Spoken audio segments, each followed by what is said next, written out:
This is Rugby Unity. I am David Pembroke, and the purpose of this podcast is to help secure the future prosperity of rugby union around the world. And Ewen McKenzie in England at the Women's Rugby World Cup, we are certainly seeing a tournament that is capturing the imagination of rugby fans around the world. No question about that. Rugby World Cups have always been well attended, but it's been impressive to look at the games and see the enthusiasm of the crowd. It doesn't matter which game it is, the enthusiasm of the crowd and the connection there between what's going on the field, the endeavour, versus the crowd being engaged in what's going on. So I haven't seen Mexican waves or the need for the stadium announcer to add music and stuff like that to sort of get the crowd interested. It's been, the on-field activity's been good, been great, and it's been, the crowd's been responsive. So it looks like a great tournament, and it's only going to be a catalyst for more. And you'd hope that other countries are going to invest time and money and try and make sure they're part of it next time round. What's been your view and your assessment of the quality of the rugby that's being played? Well, I had a look at the Australian game and that Australia-USA game, and that was in the end. In that game, you had to be strong up front, and a lot of the tries were scored from initiated by driving play.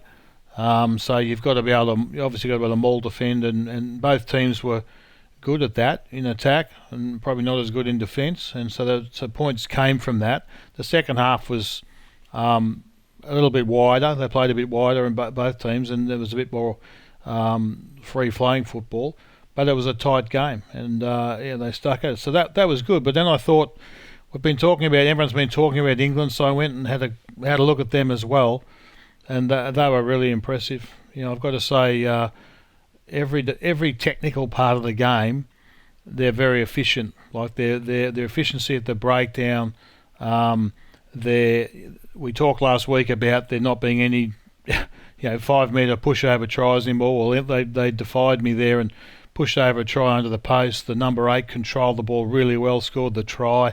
Their shape, they're able to play the game one pass wider than some of the other teams can at the moment. So that gives them an array of options. Their efficiency at the breakdown, the ability to play a little bit wider than everyone else, just gives them overlaps which they're able to capitalise on. The skills, the offloading game, they were thoroughly impressive, and I think for me they're a really good benchmark for other teams to try and catch up with. But you've got to get ahead of that, to be able to beat them. You've got to be better than them. So it just shows you where the women's game can be. It is obviously from that team, but where the other teams have got to aim for. And I'm thinking that the investment and the focus on the Women's World Cup is a really good one, because I think the game is really starting to look similar to the men's game, which is what you want. You want the games to be, it doesn't matter who's playing it, to be looking the same. And I've been really impressed. So I think this is a really good, a great tournament, and really good sign for the future. And hopefully other teams are going to be able to pull apart what England's doing. Obviously they've got a good program in behind, but pull apart what they're doing and see if they can better them, which is going to be a really good challenge over the next 4 years. So just while we were waiting to get the program started, you made an interesting point about the kicking game and the length of the kicking game and how it impacts the way that the game is played. Can you share that with us again? Well, I was probably thinking about, at the moment in other codes here in Australia, that the rugby league and the AFL, the women's program just starts in the AFL, for instance, and the physical, the ability to the thing about AFL is you've got to find space, and obviously in the men's game they can kick the ball 50 plus metres, and so you get more of the field use. In the women's game, there tends to be shorter kicking, so you have a concentration of players closer on the field. So that affects how the game looks and whatever. And that's all improving. But I think that the technical in the union game and the league game is the same thing. The technical improvement that's going on, and England's demonstrating it, their efficiency and application at the breakdown, makes for gives you more options in attack, basically. So more people on their feet and more options in attack. So that ability to apply the technical skills, the strength, is converting really well in rugby union, I think, from where it's been maybe 10 years ago. I think it's really starting to look like the same game, and that's what you want. You want everyone to be playing a game and I think that's why the fans are engaged. They're watching a really well executed 15-a-side game, which is, so that we haven't had, the game hasn't had to be different. It just looks the same, and I like that. I like that.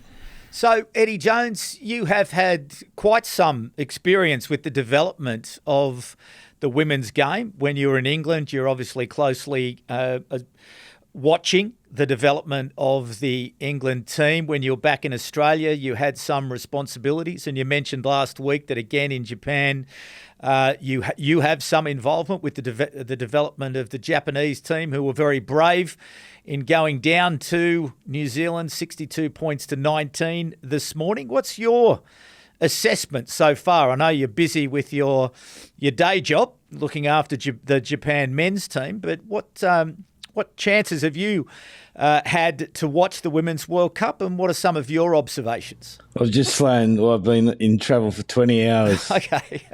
From top of Sendai, we arrived in San Francisco. Then it's 3 hours to Sacramento, and we stopped on the way. You ever got to drive from San Francisco, particularly for U-Link, and you got to go to Sacramento? Halfway between, there's this bull of meat pies. It is fantastic meat pies. Yeah. I've done it the other direction, but I missed that. I missed that joint, obviously. So what's it called? That's good. Bull of meat pies. It's a Fijian guy there. Oh yeah, right, okay. Mate. It is the trick. Go meat pies, mate. You can't miss out on those. I'll put that in the memory bank. So put that in that Substack, whatever it is, Pendy. Okay? No, we'll put that up there for sure. So anyway, no, but just echoing on Ewan's point, I look at it from the point of view, having been an old PE teacher, and you had girls who sometimes didn't want to do PE, and now the opportunities they've got to play different sports. If you're a bigger girl, it was hard to play some of the more traditional sports like netball. Which is a fast-moving games. And now it's given the opportunity for girls to play rugby, and then they see rugby played at the highest level at a World Cup with great fans. People are really into it. It just provides more opportunities for them to play sport, and I think it's fantastic. And I think, obviously in terms of the technical side of the game, I think they're much purer. To me, it looks more like schoolboy football. It's very pure, very good. Apart from probably, the top three sides, it's very pure rugby. I look at the Japan side, they are absolutely tiny. So they've got to find a way to win against much bigger sides, which is a perennial problem for little teams. But they're working pretty well, though, aren't they, the Japanese team? They were brave in what I watched this morning against New Zealand. I hate that word, brave, mate. Everyone who plays rugby is brave. Like, everyone's brave. To play the most physical game in the world. Like, I'm here in America now. I've got Notre Dame and Miami University on in the background. And they call that the biggest collision game. But you compare rugby to that, it's no comparison. So everyone's brave who plays it. What they've got to do, though, is find a way to beat those teams. And we're starting again with a young team now, trying to find a way where you're giving away a physical and power differentiation. How can you get a speed differentiation into your game? Because that's the speed and skill differentiation into your game. So that's the challenge for them. There's no doubting, they give 100% and they go hard. But the challenge is to find a different sort of game. Okay, so as a coach of... So, Pemby, on that point, England, from my observation, England isn't the biggest side out there, right? They've got like a well-rounded team that's got, they've got all the body shapes, but they're not a massive side. They're just they're a very efficient side. So in the end, the game of rugby can be played. Yes, you can play a South African very direct game, or you can play laterally with a lot of width. So that requires a lot more aerobic capacity, and then there's all the bits in between. So for me, England's got a really well balanced side that can sort of deal with all situations. And then also the other thing about rugby is it's like most sport. There's a fatigue element in it, so you've got to be able to use fatigue to your advantage. So the smaller sides can, if they can keep the tempo of the game up, can bring fatigue into the game against bigger opponents. Make them move around more, etc. It's sort of logical stuff. So I think England's got from what I can see, has got a really good balanced side, but they're playing sides that are much bigger than them, like they were on the weekend, like physically bigger. But that wasn't an impediment because they kept the tempo of the game up, and then they played with width, and they played tight, and they played through the middle as well. You had front rowers offloading in the middle, so they were able to use all of the things that are in the game. And I mentioned they scored a pushover try with a number 8, skillfully. I haven't seen that for years, in the men's game. Were able to score a try that way as well. So that's just good training, good practice, and good skill set across the board. In your observations of the games, as say a coach of the men's teams, what would you take from the women's game at the moment that you might apply to the men's game to give you a competitive advantage? Well, I don't know that there's anything you take. I think that we're seeing a demonstration, particularly from England, of all the things that are available, all the tools that are available, and making good decisions about when to use them.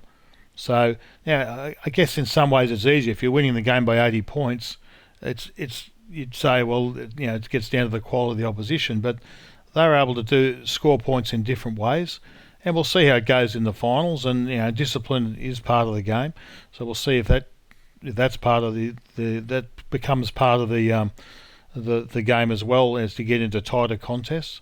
So I think that they're just showing the array of things that are available, and sometimes you forget, or if you're so busy copying someone else or looking up the line and going, I've got to do that, you're not thinking about why you're doing those sorts of things. And Eddie's just made the good point. You have to start with what's the physical composition of your team, what's its skill ability, where can that skill, can you make an improvement on that skill base quickly or not, because that takes time. But the physical side of it, you can make them a bit stronger in the gym, but you're not going to make them taller, or so you've got to then work with what you've got. But it was a good demonstration for me of just the array of skills that you can bring to bear, and add in fatigue. If you can fatigue your opponent, that's another great tool, assuming the referee allows the game to flow. I think the refereeing's been good too, from what I can see, so that helps as well. And for you, Eddie Jones, are there things that you're seeing emerge in the women's games that, you're known for looking for, the odd idea here or there, something that you can take as you're starting to rebuild this Japanese team? Are there things that you're seeing that you might apply in the development of this new Japanese team that you're coaching? Well, one thing I saw with the Japanese team was their use of the 9 doing a short kicking game over the top of the ruck. So the one area that's not defended in the game anymore, generally speaking, is behind the ruck. Because most people are employing a defence system where the 9 looks after the blind side to give you extra numbers in the front line defence. So there's space at the back of the ruck, and I saw Japan do that a couple of times against Spain. We've experimented a little bit with it, and it's hard to defend against if you can get it right. And it's a skill factor, and you got to get the players to believe in it because there's a risk involved in it. But the other thing that just struck me, just talking about this, was the Australian side this year, the Wallabies, how they've resurrected their game in a way based around Will Skelton. Before they were playing, I think, very much an Irish style in the first year under Joe, very constructed, lots of 3, where they've broken it up more and played a more two-sided attack, but a shorter passing game attack. And I think that's been really clever coaching. And they're the things you're always looking for. And then I was watching, just because I'm in America now, I was watching this Dallas Cowboy thing. And they were talking about when they won a championship, the quarterback had concussion the previous game, and the next game he played. And in those days, you're talking 20 years ago, there wasn't a real test of whether the players were right to play. If you got up and you were standing up, you could play in the next game, right? But he wasn't quite right. So the coach at halftime says, right, we're just going to run the ball. And it just reminded me of Australia playing Skelton down that right-hand side. And they just ran that Emmett Smith 7 times in a row down the right-hand side to win the game.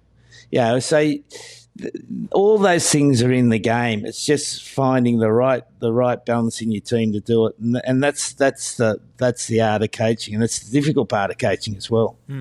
So we'll come to Ewen McKenzie's analysis of your Japanese team and your match against Canada. He has some questions for you, and he's going to... I got to talk to him off the record about one of the things I saw, because I thought it was really good, but I'm not going to talk about it publicly because there's a real advantage there, and I thought that I was pretty impressed. All right, well, there's a short window of advantage for everything. But before we come to that, Ewen, because I as you both know, my obsession with the game is off the field, is trying to work out how do we get more people in more countries caring more about the game so we can solve this financial sustainability problem that we've got.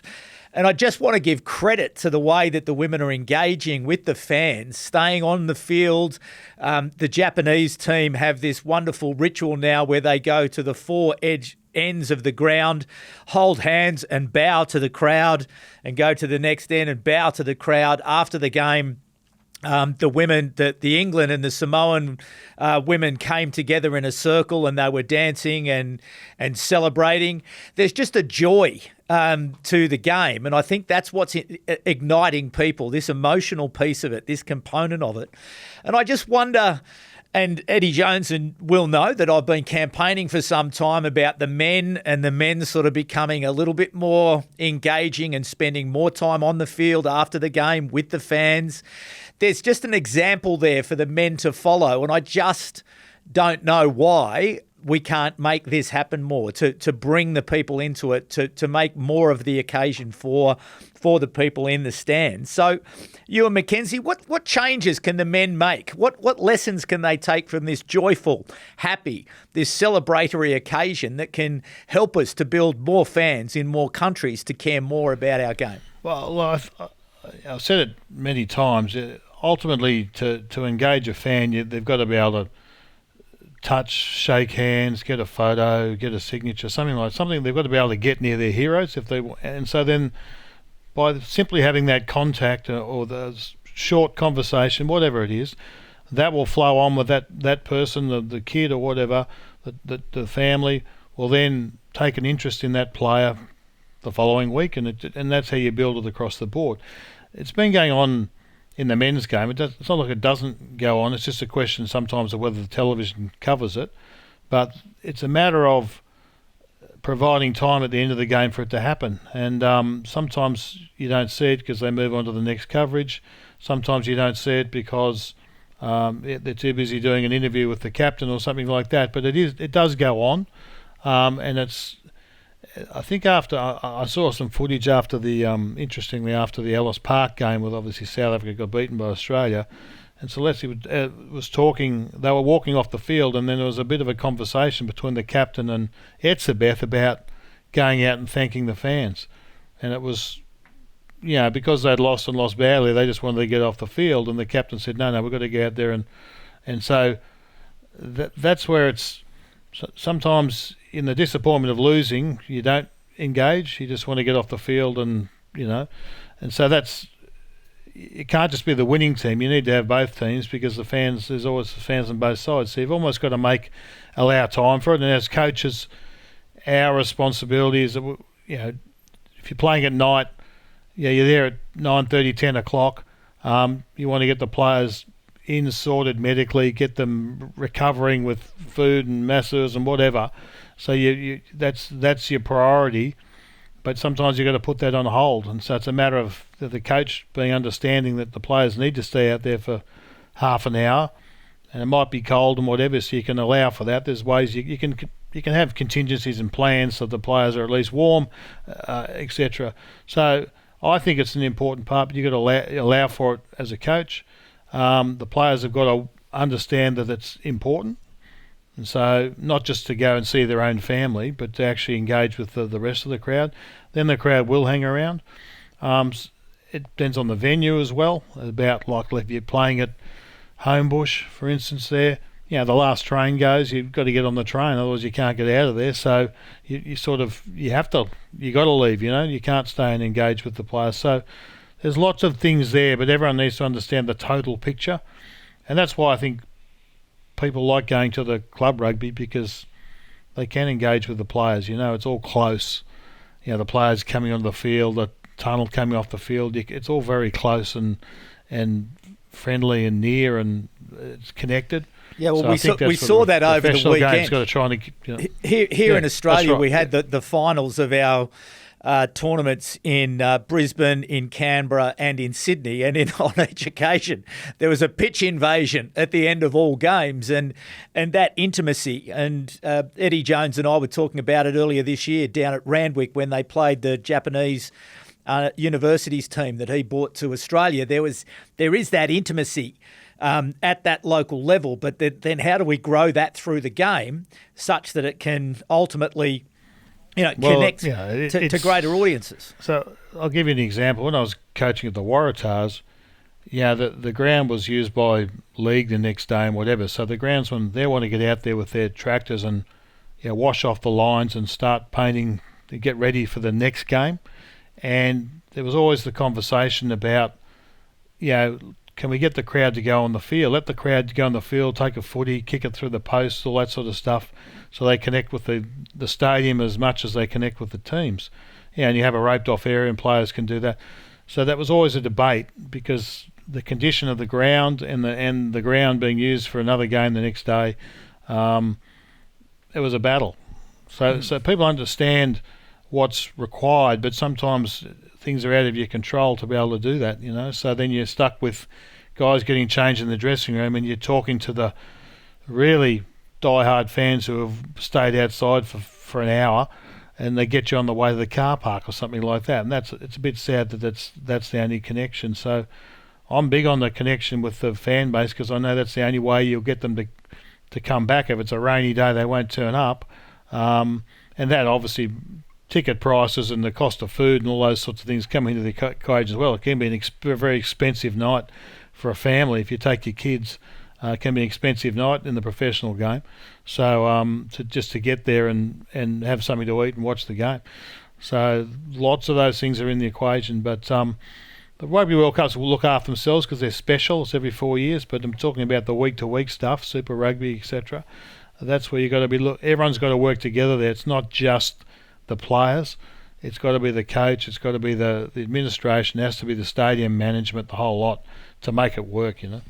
Good point. Eddie Jones, your thoughts? Well, we've spoken about this before. I think the idea at the end of the game is a good idea. And in Japan they've got a ritual. They go to both sides of the ground to thank the fans in any level of rugby. Where there's a fan base there. So that's part of the tradition here.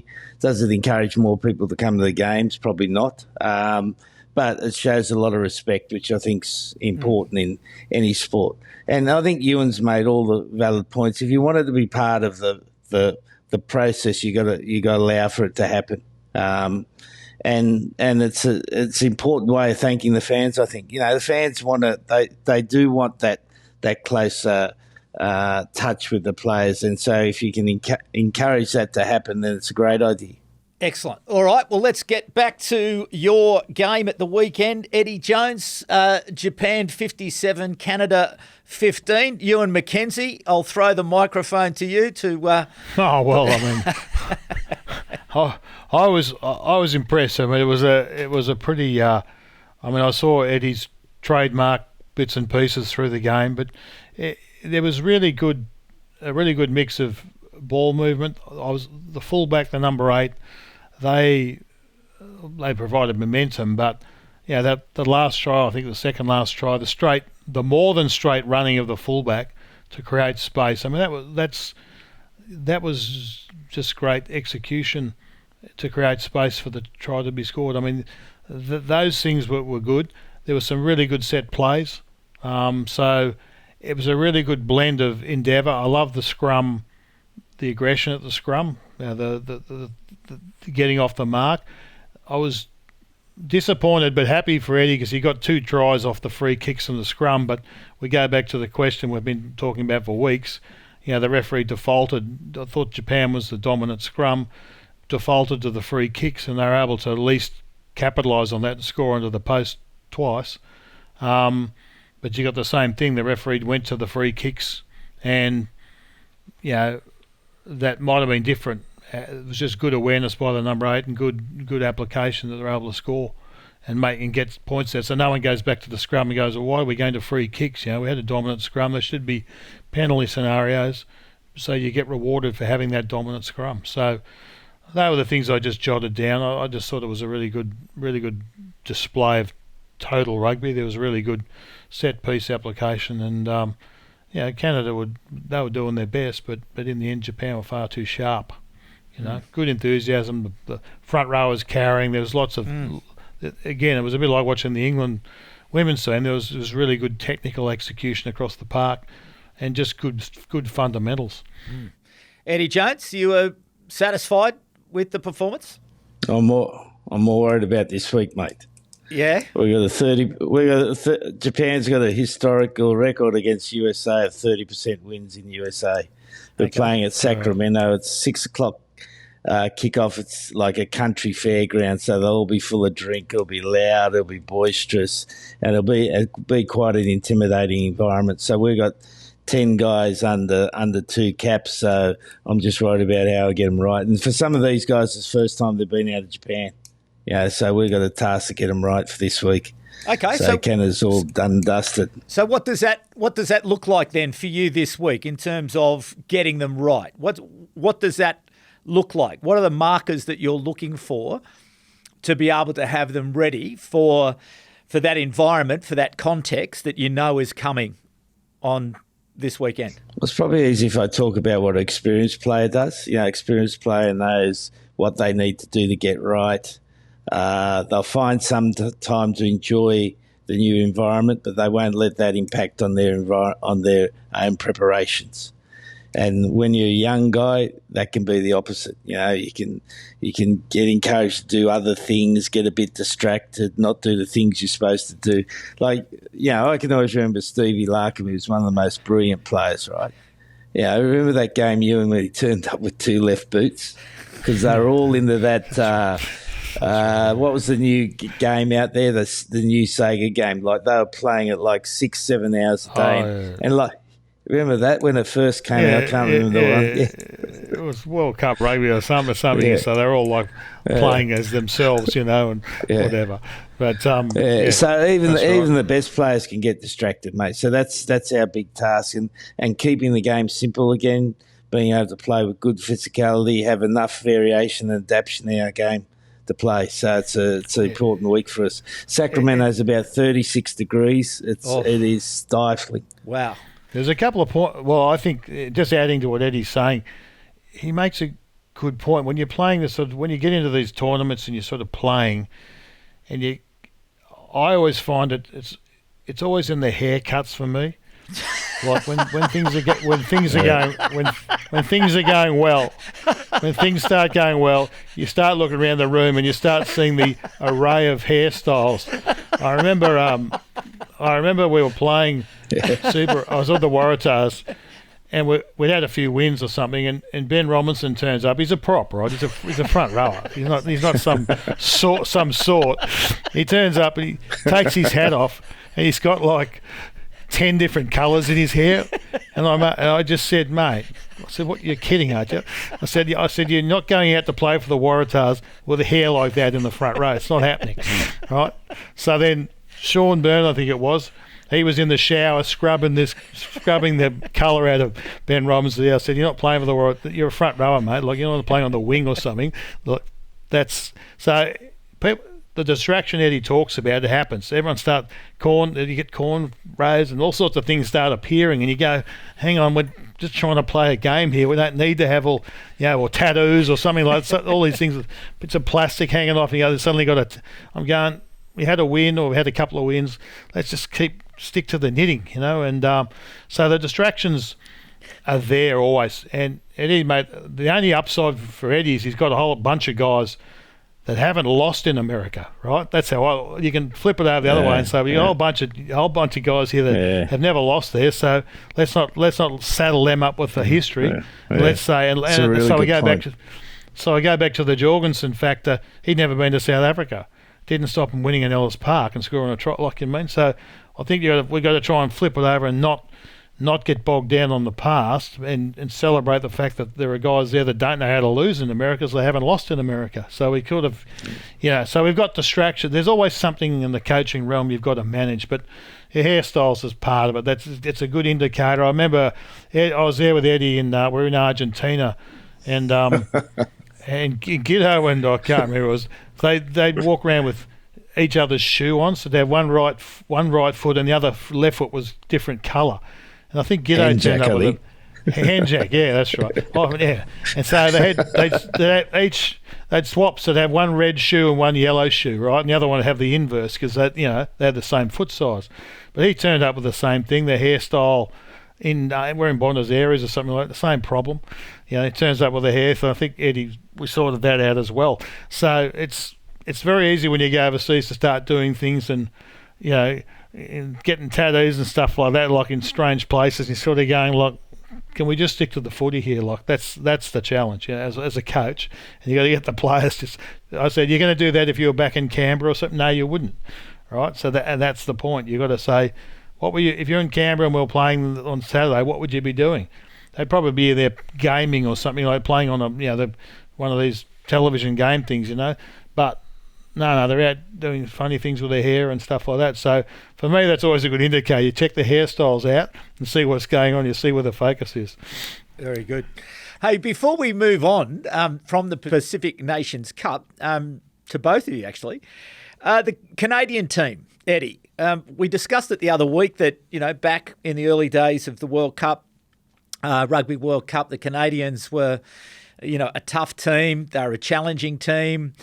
But where do you see them at the moment as well? Because when we think about North America, when we think about the Americas, when we think about, developing and helping secure the future prosperity of rugby union around the world, Canada is an important market for rugby. Did you get the opportunity to speak to any of the Canadian team and your assessment of where they might be in terms of their development? Yeah, well, when we were over there last year, I actually went for dinner with their board, and because the coach was Kingsley Jones, who's a good mate of mine. So he asked me to go along, and they got major funding problems, mate. So they've invested heavily in the women's game, and they've been successful. Yeah, and in their women's game, they get the best athletes. And Canadians have got good athletic prowess. They're big, tall, reasonably fast people. All the best athletes in rugby go to, in the women's go to rugby. So that's why they're doing well. And if you think back historically in pre-professionalism, that was the case as well. They had a big physical athletic team. And now those guys, because rugby doesn't provide those opportunities, they're snapped up by the Canadian football. If they're good enough, American football. There's basketball, which you can play professionally anywhere in the world now. So they're losing a lot of talent to the other sports. So how do you stop that bleeding? The only way you can do it is to find opportunities for them to be professional and have and be able to operate at the highest level to stay in the game, and that's the biggest challenge for them, mate. Mm. And in terms of the logistics is an issue there too. I mean, you've got different provinces, so you've got massive time zones and just sheer distance to be able to function. It's been relatively centric on British Columbia and that area, but you want to be able to bring everyone in there. It's just logistically hard. It's a hard country to be able to manage in that space. And yes, I played against them. They did really well in the '91 World Cup, and then it just faded from there on. So they had guys in the World 15 against New Zealand. So when you met with the board, were they optimistic that they had a pathway, that they had the plans that were going to be able to rectify some of these challenges, or was it, here's a whole series of problems we've got and we're not quite sure how to solve them? Well, they've got a plan, mate. But a big part is to get more funding in the game. And, as Ewan said, to bring a team together in Canada is expensive, really expensive, as it is in the USA, because it's such a big country. So if the Canadian women's team keeps on being successful, maybe they might bring more money into the game. If they bring more money into the game, then maybe more money will go to the men's camp. Because I know they were in a situation where they couldn't afford to have camps going on tours. That was really, really tough for them. And when that happens, then players start to think, well, do I really want to go? They might be playing for Scarlets or Miami Sharks or someone else, and they think about whether they really want to go, because they obviously want to win at the highest level or compete, and they want to be on as equal footing as they can. Mm. All right. Well, listen, I think it's an important market, and put it on the list of areas where collectively rugby fans around the world need to play their part in how do we support the game? How do we help secure the future prosperity of rugby union around the world? And last week, interestingly, off the conversation that Eddie Jones and I were having around the development of personalities versus the development of team, how does it come together? A number of people jumped into the YouTube comments to give me a bit of a touch-up about my views on where it needs to go. But the simple fact is we need more money in the game. We need more money in the game so we can develop the game in places like Canada. So there you go. My case is right once again, that that sits at the heart of what we're trying to do through this podcast and through other things, is to get more people in more countries caring more about the game, and that ultimately will lead to that revenue that we need to continue to develop the game. So the other result. I think, can I just add one more point there? Yep. I reckon World Rugby's obsession with the USA is definitely also affecting countries like Canada and Samoa and Tonga, because the investment going in the USA is heavy.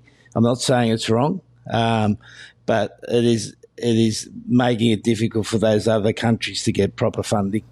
Okay, so that funding doesn't extend to Canada. It's not an America's strategy. Like, there's not the money going into Canada as much as it is into the USA. Have you ever heard a Canadian call himself as American? No, that's what but I'm talking about the America's strategy. Like, if you're having a strategy for the Americas, my understanding... No, they're only looking at USA, mate.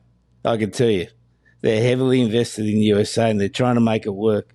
And they might be right, mate, but it detracts from all the funding from all those other countries around that same level. All right, well, my understing in this strategic it's going to be plan... potentially...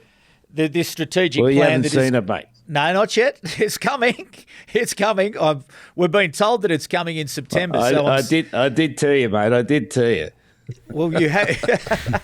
Well, we have been told that it is coming in September, and I have put my name on the line here, and I have all the faith in the world that World Rugby is going to deliver this plan. And my understanding was that it's a plan for the Americas.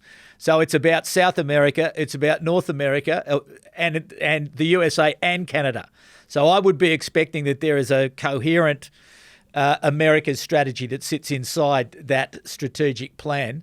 And indeed, they did release a blueprint for the future for the women's game just before Rugby World Cup. So I will be chasing that up to see if I can get an announcement on when we are going to see that strategic plan. It was promised in May. And then we'll wait to September. So anyway, let's wait and see when that comes out. But yeah, just the other result on the weekend in the Pacific Nations Cup, Fiji 32 over Tonga 10. I didn't get to see too much of that match. And just to wrap up some of those results in Australia, Bond University 27 beat Brothers yesterday in the Hospital Cup. The Warringah Rats, the Rat Nation, 37 beat East 24. And in Canberra, the University North's Owls defeated the Vikings 29 points to 19 for their first ever title in the domestic competition. There's a few upsets there. Yeah, that's Bond University's first win too. Yeah, Bond. Yeah, that's right. Warringah too. Warringah, Warringah. I think not since 2018. And certainly, look, it's interesting, isn't it? Those three, Bond, Warringah, and the Owls, real community-based clubs that have done it tough over long periods of time to be able to hold together, build it together. The University North's Owls, a team that I've sponsored for a number of years here in Canberra, they've done a great job with their women's and men's programs and joining those together, really aligning that. And I also think that there's something in that in terms of how do we bring particularly post this World Cup, how do we think about the men's and women's games coming together in the presentation of the sport and not just having men's and women's? So men's play here, women's play on a different day at a different field. I think the future of the game is going to be bringing those two together. So that's something else that we can talk about into the future. But before we come to some questions from the audience, just want to get your thoughts, gentlemen, on this weekend, the resumption of the Rugby Championship. And clearly, all eyes will be on Eden Park as the Springboks take on the All Blacks. Interestingly, the Springboks coach clearly say we have a plan for the All Blacks this weekend. Ewen McKenzie, if you were coaching the Springboks, how do you beat the All Blacks at Eden Park this week? Well, I'm actually a bit flummoxed because if you look at the scenario and the situation they've got their back row coming back, so that's a plus. We saw how they wanted to play in the first game against Australia, and that didn't happen. The second game, they played more old school South African style.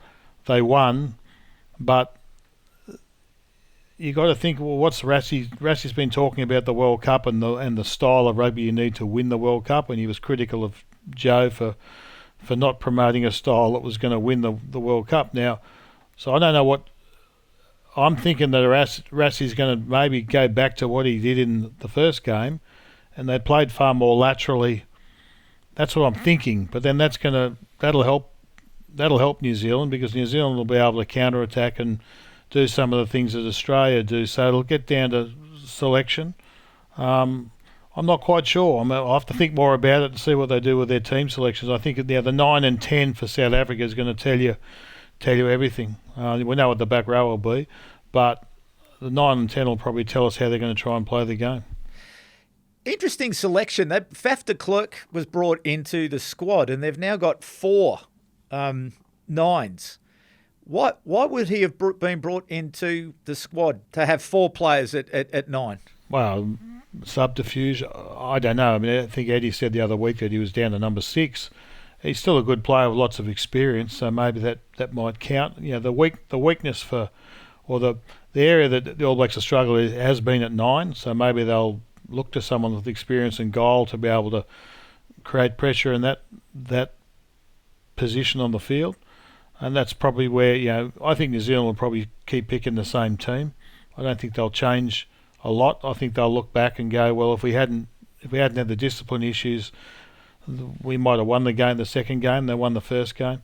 So I don't think we'll see anything different selection-wise. Maybe Williams will come in the front row, so a bit more bulk. But I think that there won't be any different. I think they'll keep working away. It's just a question of how South Africa is going to try and play and what opportunities that'll bring. New Zealand's great on the counter-attack, so obviously if the kicking game from South Africa, if that's the major part of it, then can New Zealand make anything out of that? I don't know. I think New Zealand will change their back row combination, because I don't think it worked for them last week. That's the only change I think. I think they'll play that differently. I think Sevilla will go back to number 8 and they'll play an on-the-baller to be able to put pressure on the South African breakdowns, because they would have looked at the Australian games and where did Australia have success. Particularly in the first game, they were able to. If South Africa plays ball laterally, then there's opportunity at the breakdown. If they play direct, not as much. So let's just wait and see what they do with the selections. It's an interesting game. And for you, Eddie, if you were coaching against, the Boks against the All Blacks? Well, I spent some of the time on the flight rewatching the South Africa-Australia game for not to watch that game, but for something I'm trying to fix with Japan.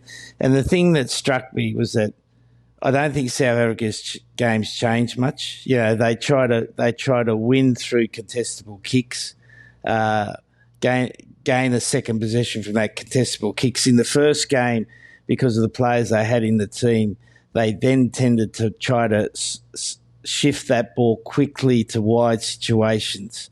Whereas in the second game, when they won those contested kicks, Pollard's first instinct is to look for the backspace again. And I think they'll stick to that strong, high, contestable kicking game, try to win that possession in the air. Like Colby's as good as anyone in the air. You know, New Zealand's probably not one of their strongest parts of the game. Ione and Reece on the wing. They can win a fair bit of ball there and then try to pin them back in the corners again rather than try to shift the ball unless it's really on, particularly at Eden Park.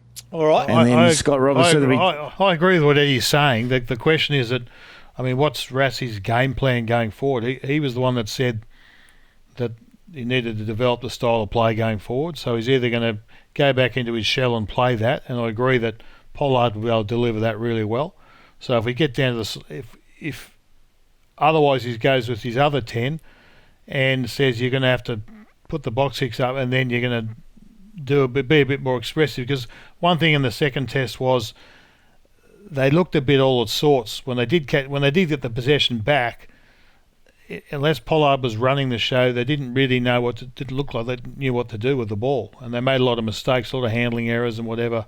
So the selection of the 10 will be the key, and so you'll know exactly what's going to happen based on who they pick at 10. And Eddie, you were going to say something then about Scott Robertson? And Scott Robertson, we're trying to think of ways of how he can put pressure on that accuracy of the kick, how he can find his back three to catch the ball, because now, you know, you can't provide protection for the catcher. It's very hard to provide protection, and if you do, it's got to be very subtle, and they're watching for it so closely, TMO. So we had that game on Saturday. There was a Kiwi, the TMO. He had 79 minutes off. 80th minute comes in for one. He just thought they must have said, like, the last time the third test lines, the TMO's not getting paid, so you got to come in. You got to come in once at least if you're going to get your money. I'm only joking. It might be true. Anyway, we got a penalty out and we ended up scoring a try, so I was happy about it. But I reckon he'll be just, and it's hard, like, to develop that skill. You can't just. It's not something you can do in 2 or 3 weeks. Yeah, you need a pre-season to go from being an average catcher to above average catcher. And, you know, having worked with Ches and Colby a bit, he practices it intensely. You know, but he's been doing that for 7 or 8 years now, because your timing into the contest is just so important. Yeah, we gave away 2 penalties on the weekend where the wingers' timing in the contest was poor, and you can only get better at doing that through intensive practice, and you really need a pre-season to improve the players, or otherwise you put pressure on the kick and the kicks are inaccurate. All right, well, listen, we will come to more details once selections are known in the program, the preview program, later in the week, and we will leave our discussion about Argentina, Australia until then, because I am keen to get to your questions. And the first question that we have is from Is It True 101 on YouTube. Makes the point, Rugby Unity, probably the best rugby content around. Thank you very much. Is it true? Love to know which nation Eddie and Ewen would like to coach based entirely on talent pool, irrespective of politics, culture, media and fans. Ewen McKenzie, you don't have a job. So who would you love to coach? He's got a job. He's got the job he wants. No, he's away from rugby. He doesn't have a rugby job. Who would it be? Right. I think I'd love to coach France. I think coaching France would be a real challenge. Having been there, and you learn things as you go along. But I think for the mix of flair and aggression and whatever, I think they've got a really good balance. That'd be an interesting job to do that. I think France. Yep. All right. Eddie Jones. Eddie's coached most of the other teams anyway. So. Japan, mate. Japan. Only team I want to coach tomorrow is Japan. Okay, but if you were to look, well, I suppose we could go through all of them because all countries have got something about them, haven't they? All of them have got, and from a coaching point of view, it's about improving the players that you have and the resources that you have. So I'm sure in each of those there would be something that you'd be looking forward to. Okay, to the next question from Constantine Debren-Leave, again from YouTube. Great episode, David. I have one question for Ewen. What do you foresee as a change in the offensive part of the game coming up to the next World Cup in 2027? You mean law change? Or I'm not. No, just the way the shape of the game. I suppose is it going to be kicking? Is it going to be moving the ball wide? Is it going to be how's it going to evolve? No, I think that Eddie made the point earlier. The area behind the ruck at the moment would be an area that teams are going to seek to exploit more. And I thought we've seen some.